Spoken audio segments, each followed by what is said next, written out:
जय गजानन गणेशाय नमस्तुभ्यं हेरंबाय एकदंतिनि स्वानंदवासिने तुभ्यं ब्रह्मणस्पतये नमः. We were looking at Varnashrama Dharma. We saw how the Brahmins, Narayana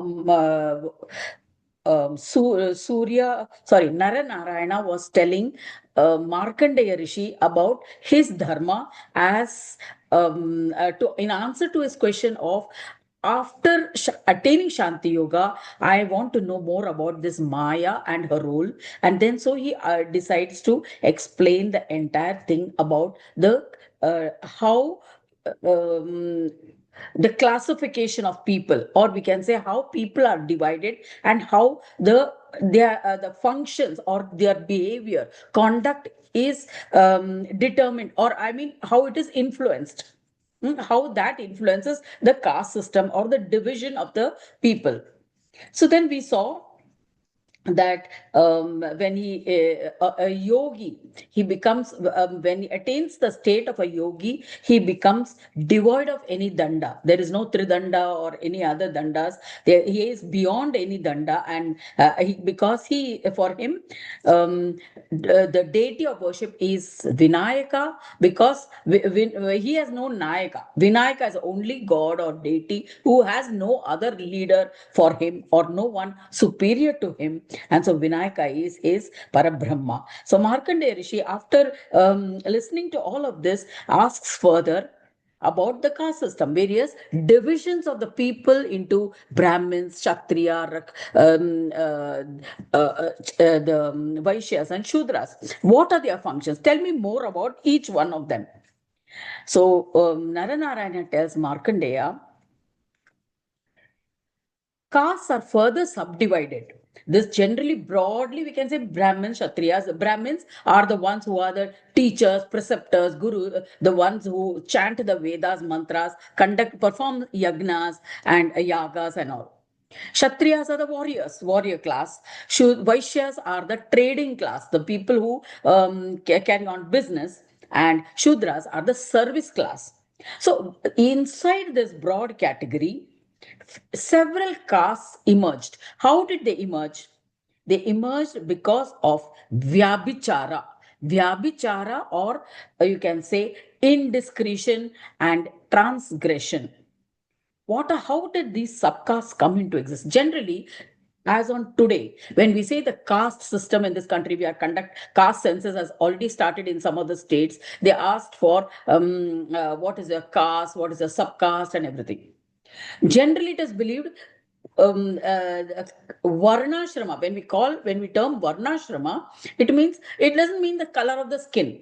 It's not varna means color. So, but it's not that color. It is the color or shade of quality, the characteristics, the fine tuning or the fine differences in the quality of the people. From ancient times, there has always been misconceptions of this caste system. There are several shastras and which have been explaining more in detail about this. So we in this also we will see in specifically what is this caste system. Now here we find that shastras mention that here when we say vyabhichara, I was just looking up the term vyabhichara, means a transgression. How does transgression cause different caste system? It is going astray. Generally, by meaning of vyabhichara is going astray or deviating from the norms, transgression, violation, or disturbance, confusion, or a mutation, change in the DNA due to intercaste marriage or adultery. So there is a transgression that happens from one's caste. They say there are 30, and most of these transgressions are mind related, not necessarily only physical, but mind or body related. So there are 34 of them. They are enumerated, the different types of vyabhicharas, which or transgressions, or this the mutations of the mind, Niruveda, Glani, Shanka, Asuya, Mada, Shrama, Alasya, Dainya, Chinta, Moha, Smriti, Dhriti, Urida, Chapalata, Harsha, Avega, Jadata, Garva, Vishada, Autsukya, Nidra, Apasurava, Supta, Viboda, Amarsha, Avahita, Ugrata, Mati, Upalamba, Ugadi, Unmada, Marana, Trasa, Vitarka. So many of these are, like for example, alasya, laziness, dainya, downtrodden, dhriti, chapalata, unsteadiness, that is flip, Chanchalta. chanchalta, harsha, like harsha, laughter, like it's a, you can say, it's not the positive kind of happiness. It is a kind of a um, sadistic pleasure kind of a thing. Avega, that is not that is slowness. Jadata, jadata, that is Laziness. solid. That is jad, which is lethargic. You can say a quality wise jada, or which is immovable, which cannot be shaken. Then garva, pride. Vishada, sad, sorrow from separation, nidra, sleep, sutta, deep sleep, vibodha, lack of, not even both, not conscious at all. See, these are all these ugrata, that is ferocity, mati manda, that is slowness or dullness. So we have all these qualities. These are mostly mental, as a result of which it is reflected in the body, in the physical body. All of this results in the transgressions, or in our behavior, which results in isolation, separation, or which may lead to a change in the groupism, change in the society. So as a result, this influences the um, behavior of certain sections or groups of the society, resulting in breakage or divisions, which has resulted in the present day caste system. So slight differences. Some may be more mati. That is, some may be dull or dull-witted. So then they will be given something like to break the stones. They may be given that kind of task. Then, or someone who's good at calculation, mathematics, he may be given the cash to calculate the cash, or to account for the cash, accountancy. So then, in this way, the work-wise distribution happened, resulting in the caste system, and this was reflected in the surnames. Patil, Kulkarni, and then your these kind of and Mochi, or the Kumbhar, the people, according to the functions they started doing, according to the active. Similarly, you have in the Western countries also. We have the surnames according to the employment, according to the employment. So, like that, this kind of division resulted in the caste system, what we know presently as the caste system. This caste system in the abroad, it may not be so relevant. In abroad, they mostly look at the color of the skin because of the Black and transmigration of white. people from one continent to another, and all that, and because of the stark contrast in the skin color. But and so the functionally or the behavior, that aspect may be ignored, or not so obvious, or not based on that caste divisions, not based on that. But in our country, everything, everybody is of one color, and so the according to the functions, there is a caste differences, and then it comes sometimes the enmity extends to so much that they are that they are kept away, or they are even isolated, or they don't mix easily with the other group, or so we find that very obviously in our country. But initially, who is a Brahmins? Now here, all this, when we go to look at, it is more applicable to the Vaishya community, that is the traders who deal in business or exchange of goods and services, and the Shudra community who are in the service of the people in various kinds of services.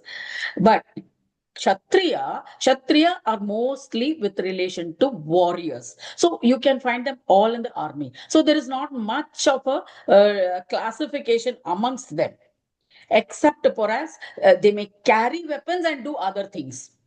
Like they may do the farming, but they will carry a weapon is an inherent part of the body. They will carry it on their body itself. Like they carry that small kirpan and all that. Kripan, yeah. Yes, Yes. so that practice is still there even today among the Kshatriyas. So that is what differentiates a major class of society. As far as the Brahmins are concerned, there is always a misunderstanding, confusion, and there's always an effort to put them down. So let us look into who are these Brahmins really. Means, what is our understanding of Brahmins? Brahmins, as we already saw, they are people who will walk on the path of attain knowing Brahma. Brahma are Brahmins, basically. That is a main function. But then they also have a life. They also have a livelihood. I mean, they also have to sustain themselves, because all of them cannot depend on bhiksha in a certain stage of life. If maybe as a brahmacharya, when you're living in a gurukul, then you may go about begging, and there also it is only for a limited period of time. But then when you become a grahastha ashram, when you come to the second ashrama, that is when you get married and settle down, you have children, then you have to provide for them. So that applies even to Brahmins. Even as the Brahmins, they have to provide. So then, what is their earning or livelihood? So Brahmins are allowed four types of livelihood. They are Uncha, Shila, Shukla or Mruta, and Amruta. So, what is the meaning of all this? The Brahmins can have a farm, they can grow crops, they can work in the farm, and they can grow crops and sell those crops and earn a living. But what they will sustain for themselves is when the crops are harvested, what grains are left, are remaining on the ground, on that they should live. Oh, Or when they give the grains to the dealer, to the for they sell it to the dealer, then whatever that of course that money what they earn will be half for the family, half the quarter for various friends and relatives, and quarter for the deity, for worship and everything. Then but their sustenance is from whatever is left on the floor, on the of the that granary or the warehouse of that dealer, जो नीचे पड़ा रहता है, उसको इकट्ठा करके, that is on which they should live. Means that is what they eat. but how So long that they will is live on that? so it is as good as bhiksha. That is, instead of going and begging from outside, because it may not always be possible that they go such long distances. जाने आने में ही time जाता है, effort जाता है. So then they collect out of the what is left on the field, even after winnowing, after harvesting, when they segregate the this and all chaff from the grains and all. Some is left on the ground. You can't collect everything. That is collected and distilled and cleared and cleansed and all, and that is used as food. Or which is in the merchants, where in their stock of grains, which is collected, which is after cleaning, whatever is remaining, that is used as food for the Brahmins. This is unchavritti. This is the four means of livelihood. This is unchavritti. Then the second vritti is Sheela. That means those crops, then, or the second thing is, if they don't grow crops as such, then the crops that grow on their own, the vegetation that grows on its own, on that they live, which grows naturally due to the during the rains. Palak bhaji or any bhaji, these vegetables that grow on their own. You can see lady fingers and other vegetables that grow, gourd and pumpkins and all, they grow on their own. So that becomes the food for that is harvested, and so that becomes the food for survival. This is Sheela Vritti. Then the third Vritti is Shukla Vritti. That is, or Mruta. That is, in Mruta, a Brahmin, he kills his feelings. That is, he kills his anger, greed, ego. That means he kills his anger, greed, and ego, and he begs. When you beg, go to ask somebody for food, your anger, your ego goes away first. You should be able to means maar dalna mangta hai. Your ego, arrogance, greed, all that should go away. Then only you can become humble enough to ask for alms as an adult.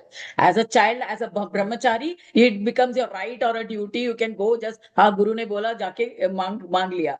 That becomes, that there is no, Guilt. you have no connection to the activity and what you think about it. But as an adult, when you start developing a personality, an individuality, a pride and all that, so there, usko marne ka, that is the third type of livelihood, that is mruta. Mruta, that is your Shuklamruta. Then Amruta, this is the third type of this. So when he success on donation received without asking for alms, then that vritti is called Amruta vritti. That is without asking. He just sits there, and then people automatically they put it on the bowl or they give the alms. Means they without asking for alms, whatever is received, that is Amruta vritti. So in this, the Brahmin lives with self-respect and but in all these cases, he continues to perform all his activities. That is Sandhya Vandanam, doing yajna karmas, doing initiations, sitting as the chief priest for the Grahastha whoever calls him for yajnas, for performing the pujas in the houses, all that activities he has to do. So whatever they give on their own without asking, that is Amrita Vritti. Amrita Vritti. Amrita, that is a source of livelihood. So all these are mentioned as sources of livelihood. So this is such a person are called Brahmins. Now this Brahmins as such, it has become a profession, and there are rates and charges and everything. Well, we cannot, that is the means of livelihood today. So it has diluted in the sense that that is why they invite rebukes, invite allegations, or attributing certain things, they make money and things like that, what comments we receive, it is because of this dilution of the strictness with oneself, what was initially attributed to Brahmins. So there, as Brahmins, we have diluted. That is why we invite these comments. So Kshatriyas. So this is the broad, we can say, the secret or the subtle meaning of the term Brahmin. If we are to rise to that level, we need to observe that kind of things, that kind of activity, even in when in our initiation, teaching, as a guru, as a teacher, all that if we follow, we will get that. Still, we do get that kind of respect. Then Kshatriya, they generally possess weapons, and so they are entitled to that. And so they are warriors, whether they uh, have to perform the war, have to go for war or not. They generally, they can also perform homa yajnas. They are, but they cannot take sannyasa, but they can get the thread ceremony done and then perform your homas. Vaishyas, the people who are traders, they can do any kind of business activity. They also do farming, dairy, all of them. They also cannot become a sannyasi. Kshatriyas and Vaishyas cannot perform sannyasi, but they can perform yajna karmas after getting proper initiation and after getting the diksha and also getting that knowledge of all the mantras. Then Brahmins, generally the Kshatriyas and Vaishyas invite Brahmins um, to perform the yajna karmas or anything for that matter, like shraddha ceremonies. That is, they chant the mantras, these people repeat. So they can chant, say the mantras, but then someone has to teach them. That is like you can say, it's like repetition, repeating what the teacher says, and then they can do the yajna yagas. And for Shudras, they are generally above all the three Varnas. They generally act as service class who help in all communities, in all the Varnashramas. They can help in serving them in various ways, whatever way they are adapted to, they are equipped in, they are skilled in, they perform those services. They are generally all Grahastha. They all are householders. They can listen to discourses, they can chant the namasmarana, they can do, they can, but without being initiated into the Vedas, they don't normally chant, but then they can read the Puranas. Even today, the Warkaris. Warkaris, they who are in lakhs. Lakhs of people do that yatra from Alandi Wonderful. to Pandharpur every year during that Ashad Ekadashi. At that time, these Warkaris are, many of them are illiterate. They don't know to read, but they all carry a pothi. Jnaneshwari they carry. And how do they read? For them, reading means they have to simply move the finger over the aksharas. That is reading. They don't read. They are not allowed to read. They don't know to read. Or even if they don't know to read, many don't read because they are not dikshit. But for them, what is allowed is they will just move the finger over those letters. As if they You are see, reading. that is their reading. You go to even Alandi or all these places, you'll find them sitting with books, and then they will be moving their fingers over that, over the sentences. So that is also a way which is permitted for the Shudras. Brahmins, if you say you do that, they'll say you're stupid. You know, means you're supposed to read. You're not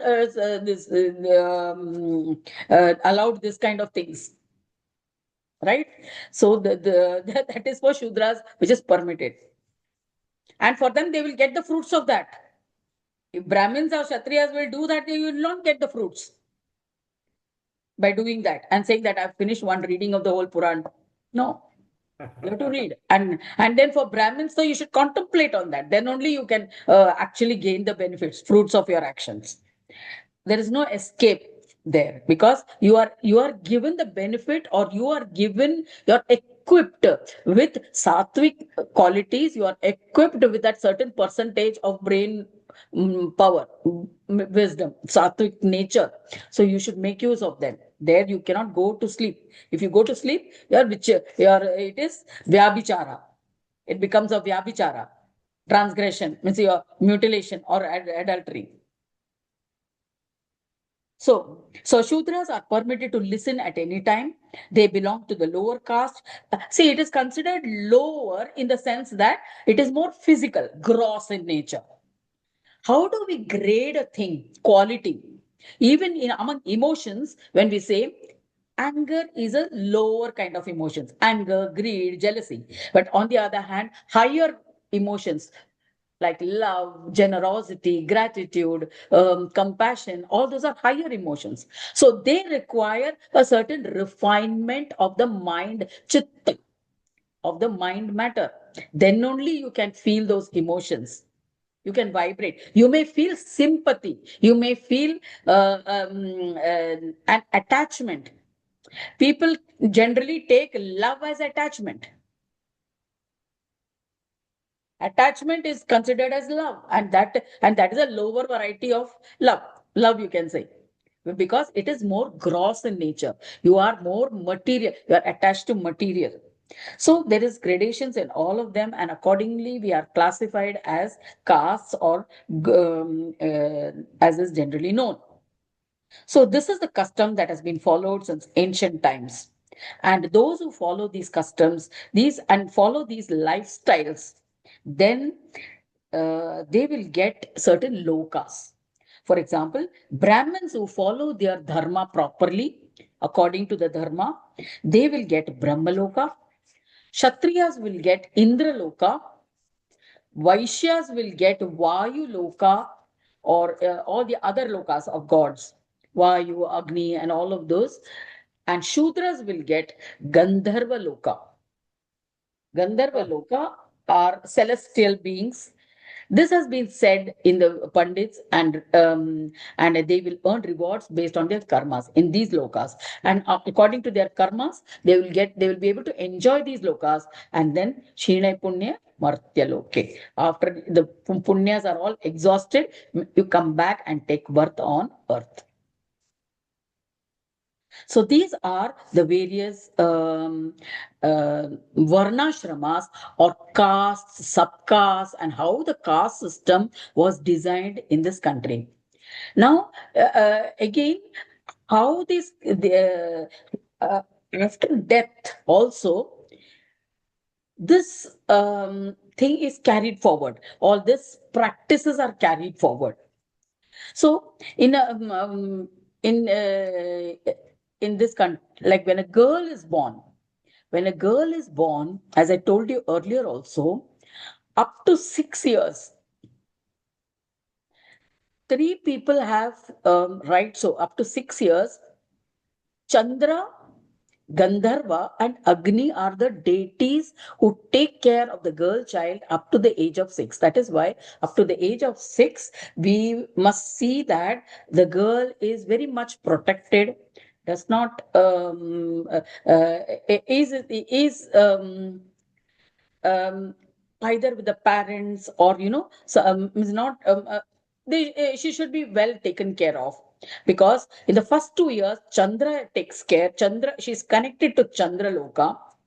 In the next 2 years, Gandharva Loka, and the next 2 years, that is in the fourth, fifth, and sixth year, she's connected to Agni Loka. Agni Matma. That's a time when the fire in the body, the gut fire, and all that is formed, and so the womb, the all those the bodily, the physical features get formed at that time. But even then, after 6 years, also she should not be married till the age of 7, 8, or 10, 9 or 10 years. Bala Vivah, they say, because till then, the female organs are not formed in the body. It's only after Agni Devata, after the 6th year, then only certain parts starts formulating. And then it takes some time to mature. So we should not have the child marriages below the age of 10.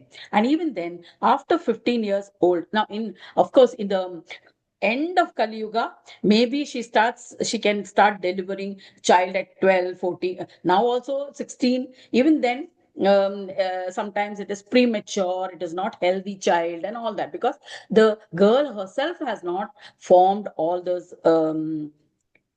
physically fully healthy. So all this care should be taken for the girl child. Boys, of course, we know that is Yagnapavita is done in the fifth, seventh, or 8th year, and then he's sent to Gurukul among the Brahmins, etc. So, if the girl child is taken care of in this way, if then and if the wed the if she is wed after she attains puberty, the father who gives the girl child in marriage, he will attain Swargaloka merely by Kanyadanam. That is why Kanyadanam in our country is considered so, means it's something very great. It's a my best kind ticket of is confirmed. huh? My ticket is confirmed. It is the best kind of donation that I mean charity, or I mean we can say what you say, kanya. It's a danam, no, that you give away Kanyadan your Dedu. daughter, someone. So that's the highest kind of Done. merit that you can earn on earth for a human being, and so you can attain. So it will qualify you for Swargaloka. Qualification. Not that you'll attain Swargaloka. If your demerits are more than that, first you'll have to go through them. So there is no merit greater than giving away one's daughter in marriage. So this is also because it helps to propagate the lineage and will give happiness to all the families. That is why this arrangement is done. Um, then after that, her husband becomes her protector. She should respect him. She should take care because it's mutual. Because she is endowed with certain qualities of nurturing and things like that. So then she's better equipped to take care of the family than a man. Because a man, the basic, he is inbuilt to be provider for the family. That is, it is inbuilt in him that he should take care of that he should earn for the family. See that he makes the provisions, like your physical requirements are taken care of. So it comes naturally to him. So the roles cannot be reversed. And unless you have that kind of a mindset, mm, which the nowadays people try to adopt, you know. Then there is another concept of self-immolation, that is the performance of sati, that sati sacrifice, that is a practice which many people believe that among the Hindus this concept was there. Now because of the social activists and all that, that is no more there, it is considered illegal. But even in the scriptures, the sati was not advocated. It was that when a woman is in either pregnant or in the menstrual period, when she is doing having menstruation, she cannot self-immolate. That was not allowed. That was not there. It was then, but that was means that is what is written in the scriptures. During when a woman is pregnant or is menstruating, she should not immolate herself. It is only after that, means when her all her periods are gone, when she's almost barren after that, so then she has no purpose in, because she consider, Yeah. because when a whole life is dedicated to her husband and her children, then if she finds herself um, uh, uh, that then she says she's allowed to self-immolate. The practice of pushing the woman into the funeral pyre and all, it is a barbaric actions of the people, of the society. It is not that's she need not commit self immolate herself. If she wants to continue, she will continue to live as a widow, but again there were certain restrictions as a widow. That was there, means she had to they used to shave off the head, because for any human being, the hair on the her head is worth two in the bush, right? One hair on the head is worth two in the bush. So that is a saying by the British, that is something on the head, it is like a crowning glory. So even your glory has gone away, you might as well shave the head. That was the general meaning attributed to shaving off the head. And besides, even sannyasis used to shave off the head, because it's believed, but now science is proving it also, that hair acts as antenna. That is, it attracts people, or it attracts thought waves. It attracts vibrations. So when it attracts vibrations, you attract people to you. Whereas at a point of time when you are a widow, when you don't want any attraction, when you want to keep away, you want people to be in their own places, means you don't want to them to put any attention on you. Then to keep them away, they used to shave off the head, so that you don't attract attention unnecessarily. So they used to shave off the head, and then they used to have a particular cloth, so that people know, they don't ask any questions. Basically, when you wear a certain clothes, then you know that how others can behave towards you. So you give an indication, appearance, how first impression, like how when you dress, your dress speaks certain things about you, even before uttering a single word. So from that dress itself, you know, this person is a lawyer, this person is a chartered accountant, this person is so and so, this person is a banker. तो पक्का लिखा रहता है on the forehead that this person is a teacher. You can know by just looking that this person is a teacher. You know, certain characteristics about their dressing also just reveals everything.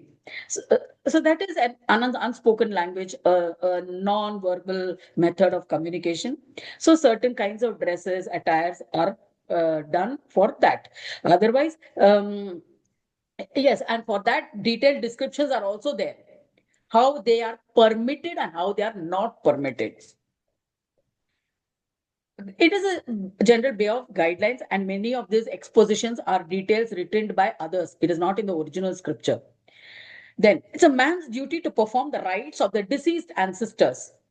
Generally, women don't perform, it's a man who performs for the ancestors. And Shraddha must be performed on Amavasya of every month.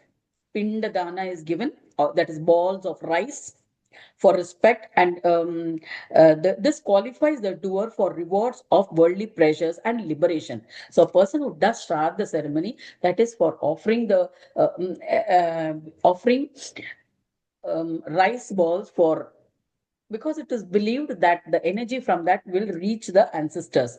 They will be able to, because they have no body, they have no physical body, and so they have to absorb the essence of these kind of foods. So certain kinds of food is offered, like even ghee, when a little bit of ghee is put on that. So we do generally on a new moon day, during Krishna Paksha or dark fortnight, except for Chaturdashi. The 14th day, you don't do anything for Kriya rites as a except for Chaturdashi, that is the 14th day. Rest of the days we can do the Kriyas for Shraddha. Then Ashtaka, 7, 8, and 9th of Krishna Paksha in the months of Paush, and the other 2 months, Ashtaka of Pitru Paksha, are merit bestowing if the Shraddha is performed on these particular months.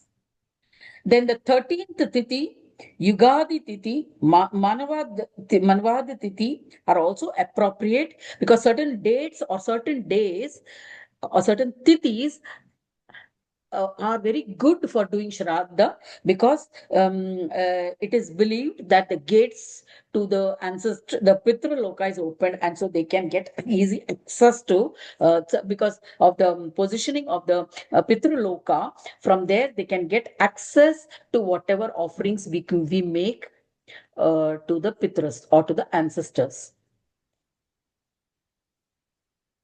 Then there is also Dasa Pindi, Shraddha rites, which is Naimittika, special kinds of rites. Then we have Kami Shraddha. Kami Shraddha is performed for those who had certain unfulfilled wishes. So it is performed during eclipse time. Such a Shraddha may be performed when the sun is in the Tropic of Cancer or the Tropic of Capricorn, exactly on those dates. That is on uh, September, what is that? That is equinox. No, no, when the longest day and the shortest days, those ones. Shraddha is specifically performed on the day of the birth of the deceased, on the tithi of one's nakshatra, or and on the nakshatra of one's birth to attain happiness. Akshaya Shraddha is performed on the day of the birth of the person, only on for this, but generally this is done for happiness. In the case of like great personalities, like when we Gandhi Jayanti, these kind of eminent persons who brought good to the society, for them we do that. So in sometimes the Brahmins, they also do Nitya Shraddha. Just generally a Shraddha is performed every day for all the ancestors, not necessarily of one's own family. Then you can do Shraddha in certain holy places like Gaya, Prayag, Amarkantaka, on the banks of the river Narmada, Morgaon, or Kashi. Or when Shraddha is done in these places, you go directly to Swargaloka, because the ancestors are pleased and they bless you. That is why people wish for many valiant and virtuous sons, because sons only can perform the Shraddha ceremony. So that is why in India, sons are preferred to daughters. Shraddha there as ordained, then all ancestors will be emancipated. Okay. So which are the main centers for doing Shraddha?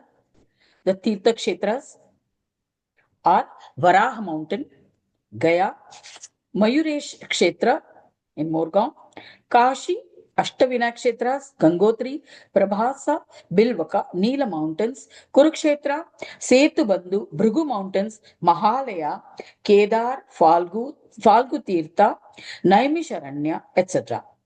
Performing Shraddha will, these places will make you eligible for ascent, for evolution and liberation. This has been mentioned in the Shastras. So, the accepted days for performing Shraddha are Shukla or Krishna Chaturthi, that is the fourth day after the new moon or the full moon, Ekadashi, Sunday, that is Ravivara, during Pradosha Kala or Ashtami. On this day, the deity must be worshipped. Similarly, men can also do vratas. They can do the sacrifice to fire, pujas to God, pilgrimage, spiritual kshetras, and everything according to one's inclination, according to one's belief, faith, and you can perform it as a duty. And performing it as a duty with an understanding of the impact has its own weightage rather than doing it for someone else's sake. Just the parents told me to do, or someone else told me to do, or it's supposed to be done, you do, then yes, it is mostly generally an action oriented. But when it is done with the faith and belief on the impact there is a greater um, benefit for the person who does it. So in this way, we see all the varna, we have seen the varnas, ashramas, the caste system in this country, the subcaste, how did they come about? What are the duties? How they should do? This is apart from your normal functions, your nitya karmas, naimitya all those things that we have not touched. This I'm talking from the setup. Generally the caste system set up, how it was initially framed or how it was intended. That is what we have discussed so far.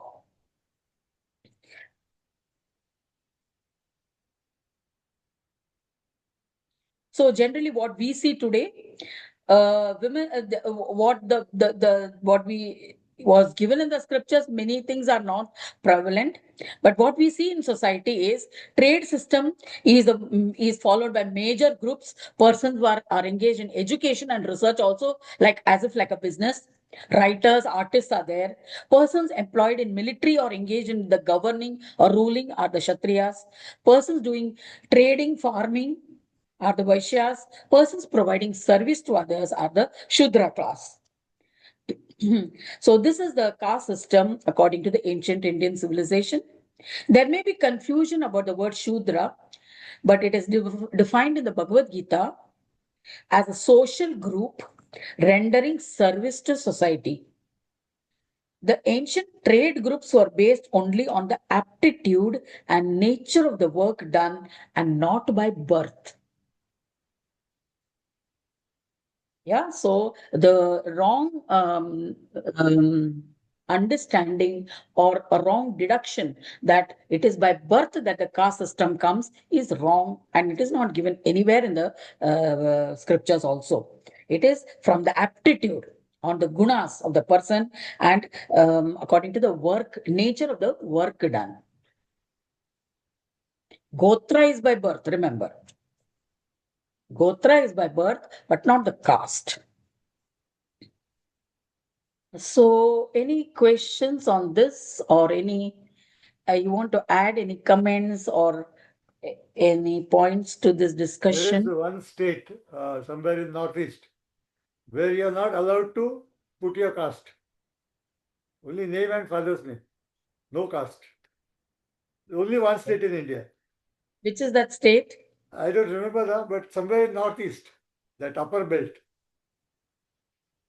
Many of these northeastern states, they follow Christianity.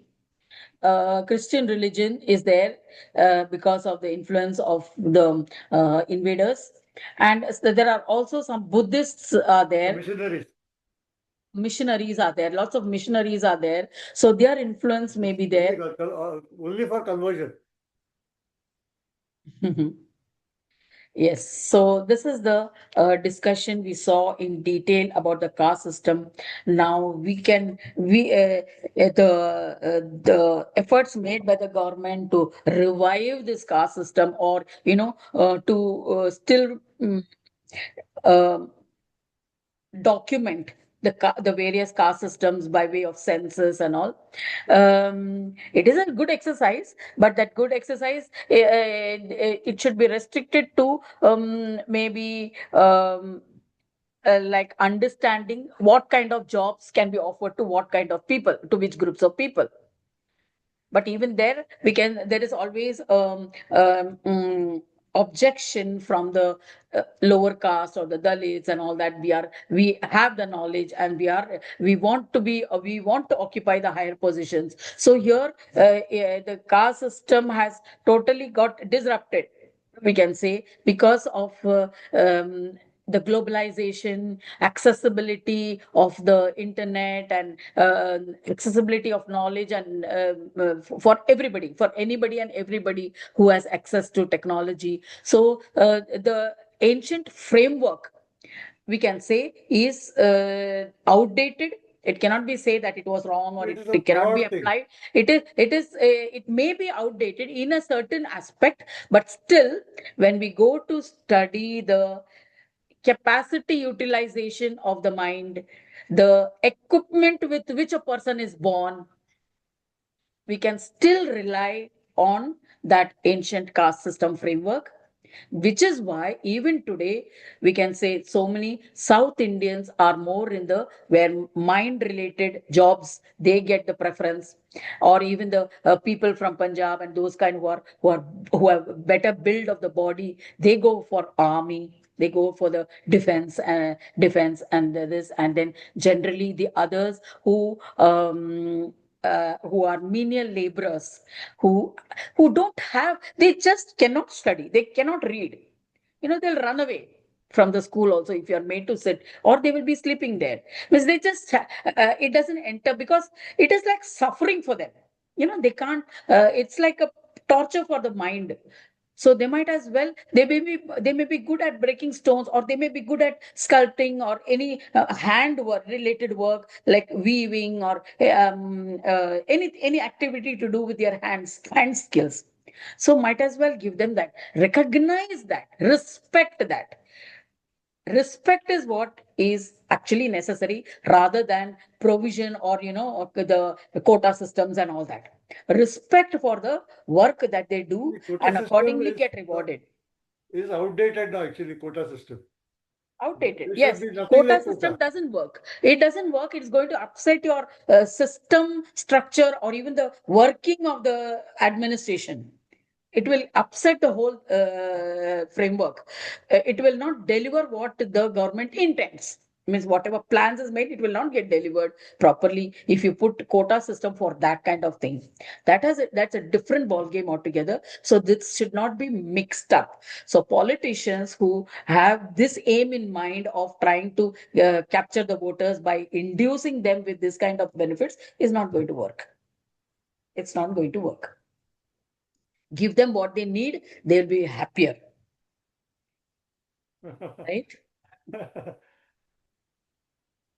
And rather than even giving that, rather than the doling out thing, because that is also not working. If they are not happy with that, because they want to work, who have to be given work has to be given work.